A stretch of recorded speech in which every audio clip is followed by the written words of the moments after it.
Boa noite, pessoal. Boa noite. Boa noite, Felipe. Boa noite, Felipe. Tudo bom? Aqui, Lário Dalfovo, da Flamengo TV.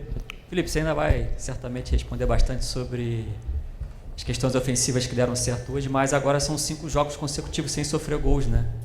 3 vitórias no período em que desde que o Flamengo perdeu pela Libertadores. O que significa para você 5 jogos consecutivos sem sofrer gols? Bom, primeiro nível do... Tá muito alto aqui. Alô, agora. Primeiro nível dos jogadores, que são muito bons. Depois a concentração, o comprometimento defensivo deles, que é muito... O nível de comprometimento e de estudos deles mesmo, né, com os próprios erros e com os acertos é muito alto.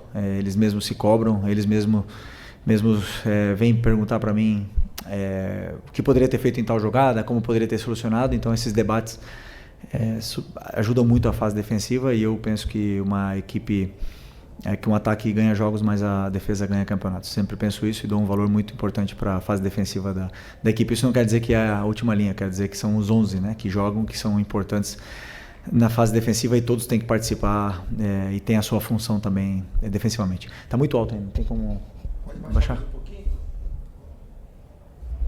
Alô, tá bom, vamos embora.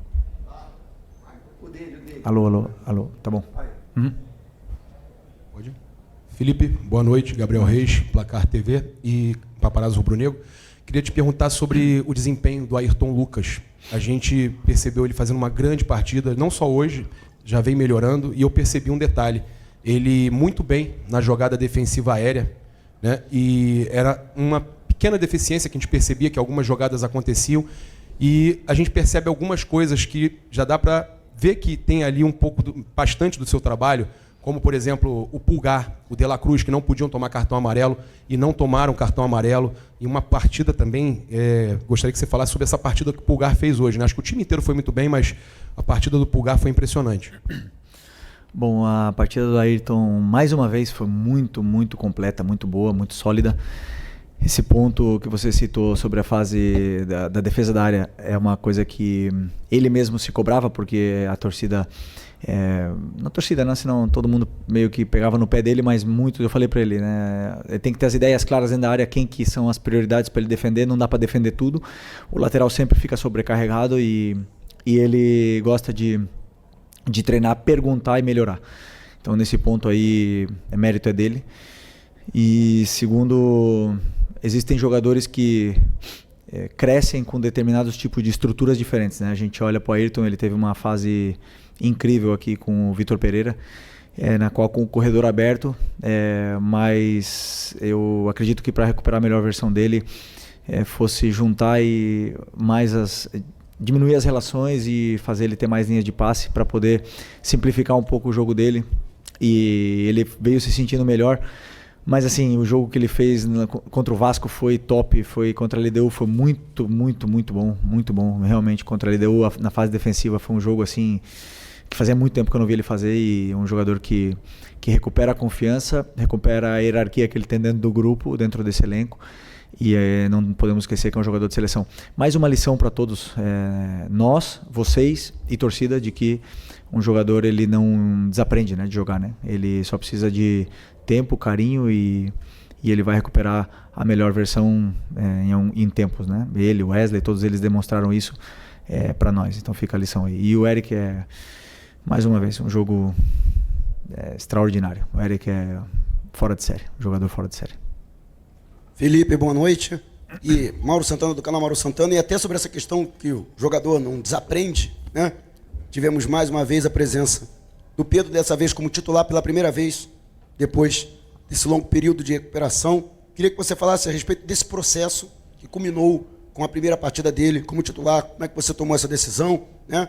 E, lógico, o impacto dele, que já está brigando pela artilharia do Campeonato Brasileiro em tão pouco tempo que ele retorna depois de um longo período de inatividade, quando se esperava até mais dificuldade dele para tentar encontrar ritmo, né?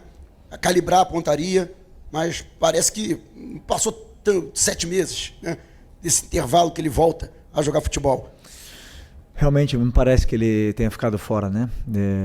Isso com a bola, né? Com a questão fina com a bola, ele está incrível e a gente via isso nos treinamentos, né? Os próprios médicos tinham que frear ele porque ele estava vindo muito bem nessa recuperação, mas existem prazos e era importante ele cumprir esses prazos. E agora nós temos que continuar com essa sequência de minutos para ele.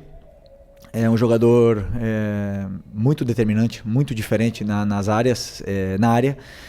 Ele faz a diferença, um cara que é decisivo e eu acredito que venha a potencializar ainda mais o nosso ataque.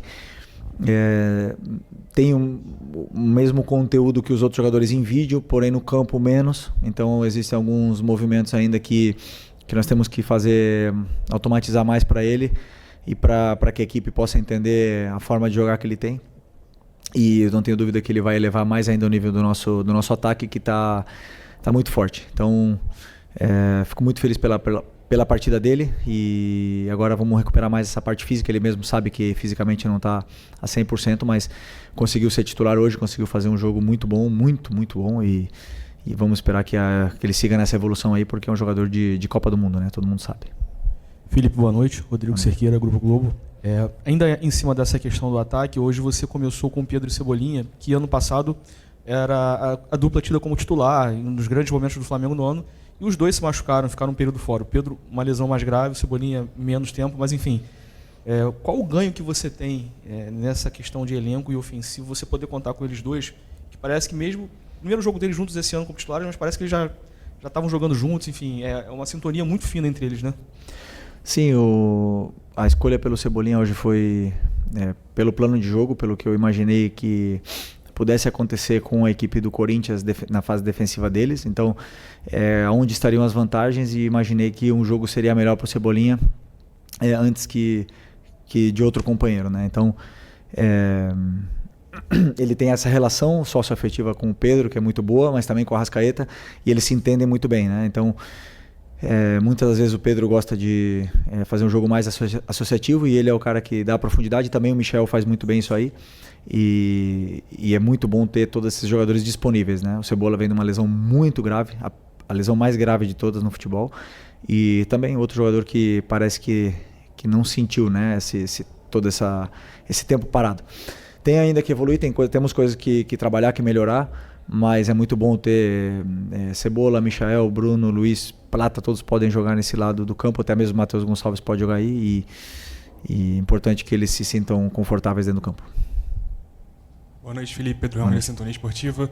Parabéns pela vitória e pela goleada de hoje. Eu queria falar sobre o Hugo Souza, o goleiro do Corinthians, que teve a oportunidade de jogar contigo também aqui no Flamengo, e apesar de estar fazendo uma boa temporada, numa carreira sendo elevada, teve seu nome gritado pela torcida do Flamengo hoje. Eu quero saber de você se você consegue ver algum paralelo com o Hugo Souza e o Matheus Cunha, porque é o goleiro que veio revelado do Flamengo, está no banco de reservas. Se você acredita que é necessário que ele saia do Flamengo, ganhe casca, para voltar e consiga talvez desempenhar um futebol com mais constância. Obrigado. Bom, o Hugo, eu já falei sobre ele em outras entrevistas, né? É um amigo que eu tenho, um ex-companheiro aí durante alguns anos. E é um cara com um potencial muito grande e muito corajoso, né? Porque ele decidiu sair, também era o momento dele sair. Aqui as portas, a situação dele estava bem complicada realmente, as portas estavam se fechando e ele teve muita coragem de ir para Portugal, num clube de menor expressão, para poder mostrar o futebol. E aí eu acho que ao sair desse contexto do Rio de Janeiro, para ele foi muito bom e hoje ele é o goleiro que ele é. A falha que ele teve não quer dizer nada, até mesmo pelo respeito que ele tem com a torcida do Corinthians, com grandes atuações, e hoje fez também grandes defesas. Então, um goleiro que o mérito é dele, né? Conquistou tudo, conquistou sozinho. E o Matheus foi titular do Flamengo, é um cara que é muito confiável, confio nele, vai jogar na quinta-feira.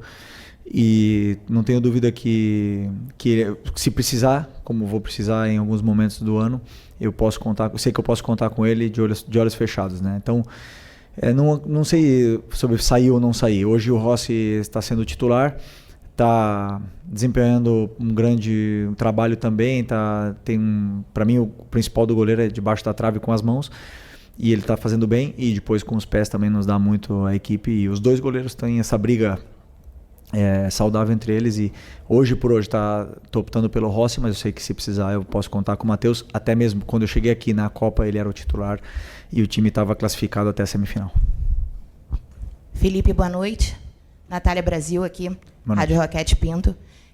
O Flamengo teve a goleada contra o Juventude 6-0, depois teve 2 empates sem gols e hoje voltou a ter um placar muito elástico 4-0.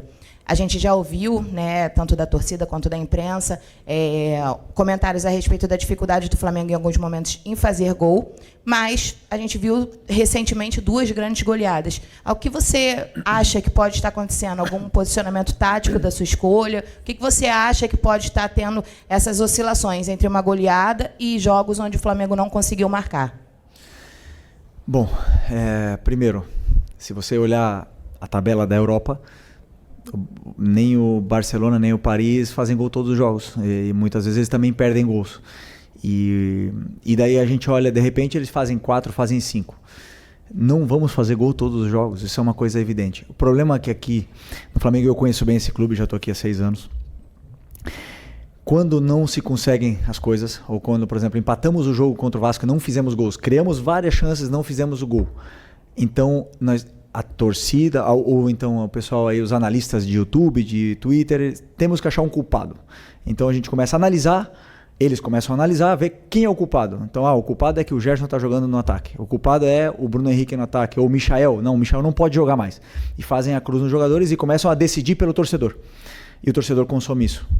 E o que eu quero aqui pedir para o torcedor, não gosto de dar recados, é que não consumam o que eles falam. Eu também analiso minha equipe, eu também sei o que a gente pode melhorar. E quando não se faz gol, os jogadores são os primeiros que pedem mais finalização. Os jogadores são os primeiros que sabem que tem que melhorar, sabem que tem que chegar na área e ser mais frios e criar automatismos e mecanismos para poder fazer gols. Mas esse time aqui já deu muitas alegrias e é o time mais goleador do Brasil em 2025. E um dos menos goleados.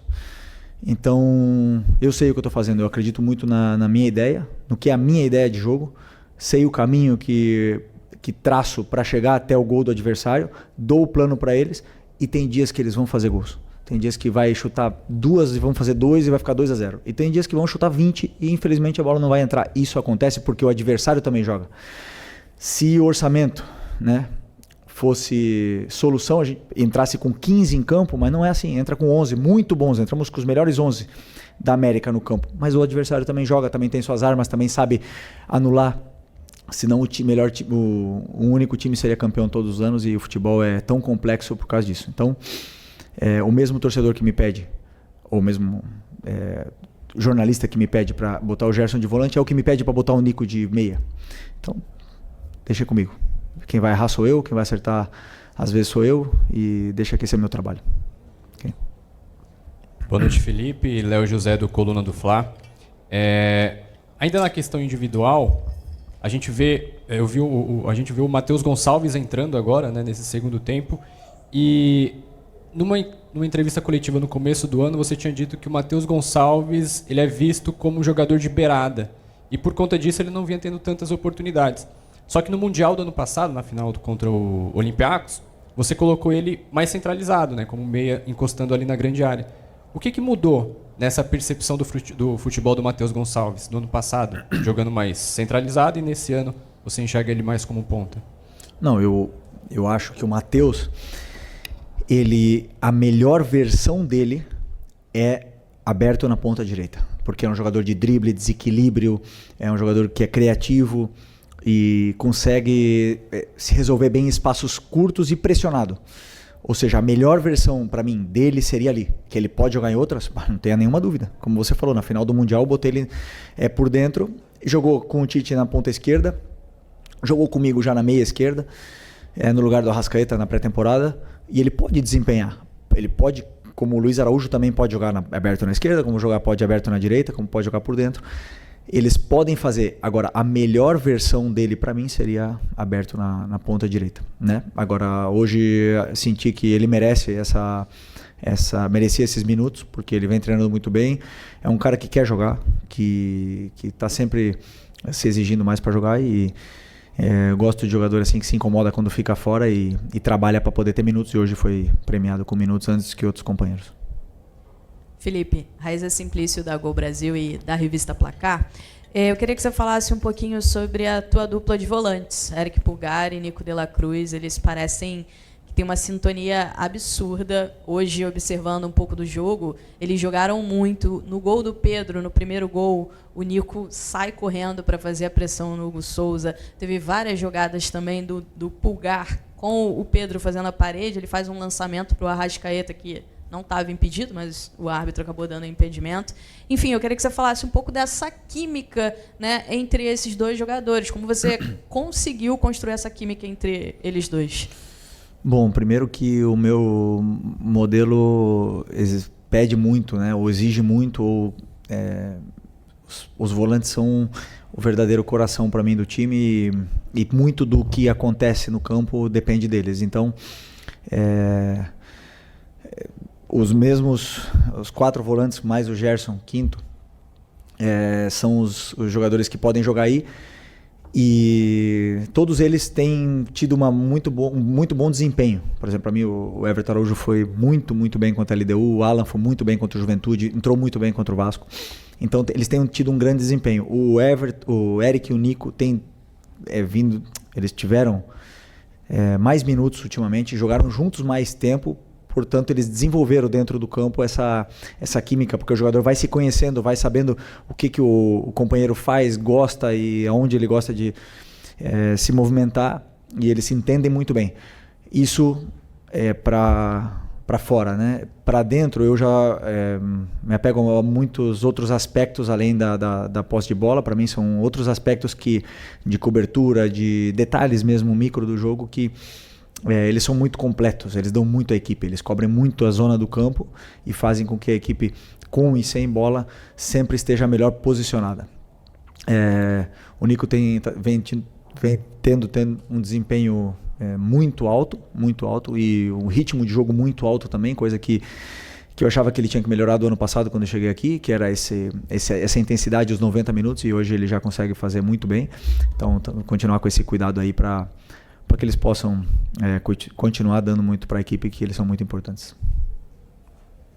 Boa noite, Felipe. Fábio Barcelos, canal Família da Nação. Primeiro, parabenizar a você e a equipe, né? O Flamengo hoje fez uma partida de almanaque. Acho que há muitos anos eu não vejo uma partida tão espetacular de uma equipe. Parecia um time europeu jogando aos nossos olhos. E você citou ainda há pouco que o Matheus Cunha será o goleiro titular do próximo jogo de Copa do Brasil contra o Botafogo, né? O Botafogo da Paraíba. Vai ser só o Matheus Cunha ou no planejamento da comissão técnica o Flamengo virá como uma equipe alternativa? E vindo como uma equipe alternativa, recentemente vimos um time aqui do Rio de Janeiro que levou uma equipe alternativa e até o técnico ficou para poder trabalhar a equipe titular, né, dar ritmo de jogo para a equipe titular. Você também iria ou ficaria no Rio de Janeiro? Não, eu não planejei o jogo ainda, porque eu não assisti o Botafogo da Paraíba. Então não sei muito bem ainda como eles jogam. Vou analisar a partir de amanhã e aí vou decidir o que eu faço perante a esse jogo, esse desafio que vamos ter pela frente. O Matheus eu vou colocar para jogar, o Rossi precisa de descanso e ele merece também jogar esse jogo, e os outros eu vou ver ainda, né? Tem outros jogadores que também merecem jogar, tem outros jogadores que têm que descansar, que estão numa sequência muito grande de jogos, mas com certeza eu vou né, para esse jogo, porque é muito importante para a gente também essa vitória na Copa do Brasil. Nada. Oi, Felipe. Sérgio Lobo. Um pouquinho do que o colega perguntou relacionado ao primeiro tempo do teu time, que eu acho que o jogo ficou definido ali, com a atuação extraordinária do teu time, com uma pequena oscilação entre o primeiro e o segundo gol. Teve ali uma oscilação, o Corinthians deu um único chute ao gol, foi a defesa do Rossi. E aí eu já vi você falando aqui em algumas entrevistas coletivas que você, primeiro, tem que vencer o jogo, e depois, se possível, dar espetáculo. E o time saiu ovacionado pela torcida, esses 60 e tantos mil espectadores aqui do Maracanã, pelo menos 60 mil, ovacionaram a tua equipe quando desceu. É mais ou menos isso que você quer? O nível de atuação do primeiro tempo com, se possível, dar a atuação, digamos, de gala que o time teve, fazendo 3-0? O treinador sempre espera uma atuação de gala, um time concentrado, um time que domine, que seja pressionante, que faça gols. A gente sempre espera isso. Quando eu deito no travesseiro um dia antes do jogo, eu penso, poxa, tomara que amanhã seja a melhor atuação da nossa equipe, né? Sempre almejo isso e preparo isso. Sempre brinco com o meu auxiliar que até agora na prancheta ganhei todos os jogos, né? Sempre. Eu nunca perdi um jogo na prancheta. O problema é que no campo o adversário joga, as fichas se mexem e não é tão simples assim. Eu vou te falar uma coisa, eu acho que o nosso primeiro tempo hoje a gente foi muito efetivo, feliz, jogamos muito bem, é verdade. O Corinthians teve méritos nesse pequeno momento de oscilação que você fala. Foi mérito do adversário, que tem muita qualidade para sair da nossa pressão. Teve algum desajuste da parte do treinador para os jogadores na hora de pressionar, que a gente tentou corrigir logo no primeiro tempo e conseguimos voltar para o jogo. Mas o nível de atuação do Vasco no primeiro tempo e esse foi muito parecido. Só que contra o Vasco a bola não entrou, nas chances que a gente teve.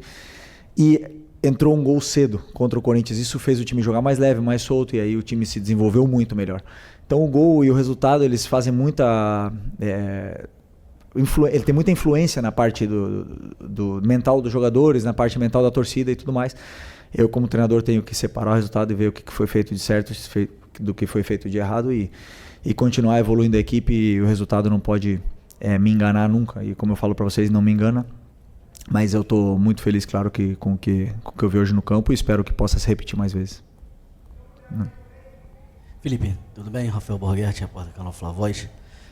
Queria voltar um pouco na sua análise do Cebolinha, que eu concordo com você que ele também fez uma partida muito boa, fez o gol também, mas queria também destacar a entrada do Luiz Araújo, né?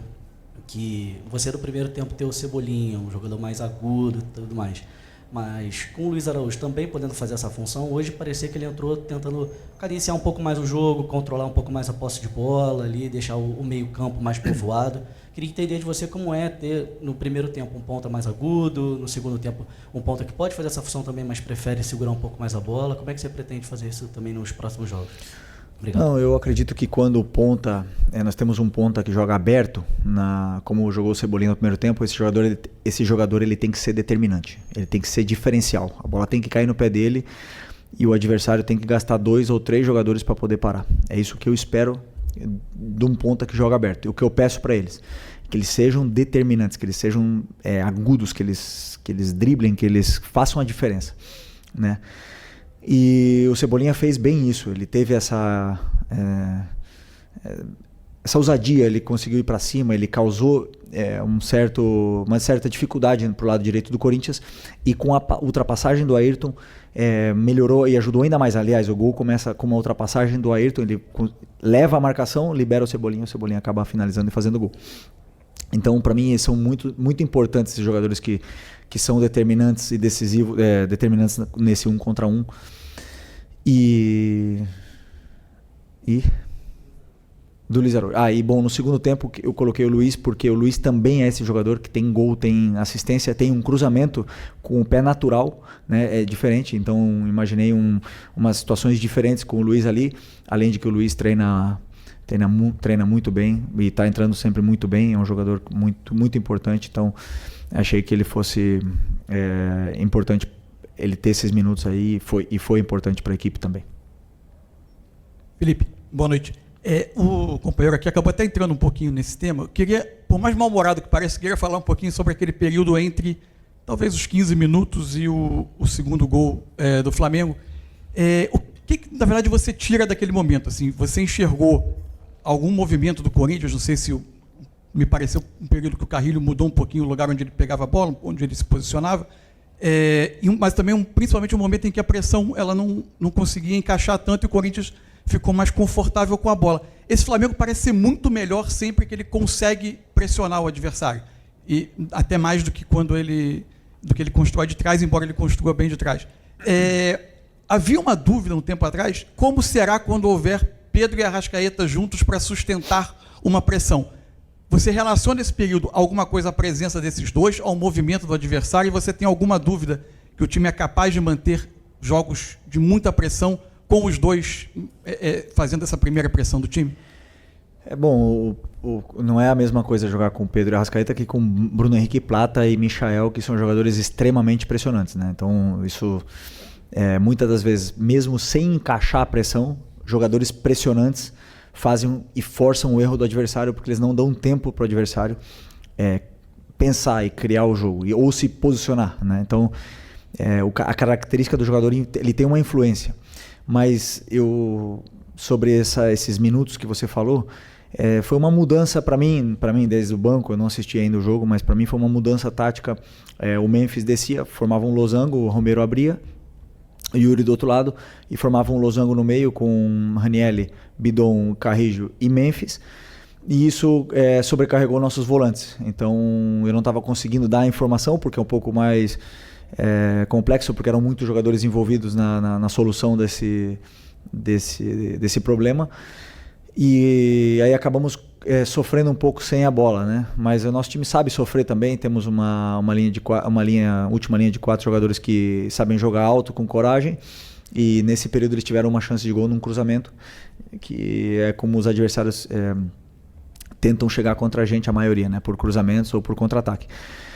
Então, basicamente isso. Esse foi esse período aí curto que a gente conseguiu ajustar esse encaixe nesse losango do Corinthians, e aí eles já dificultaram novamente para poder jogar.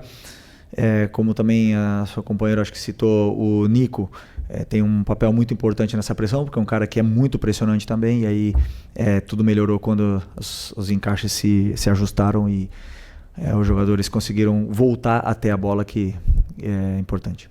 Obrigado, Felipe. Boa noite.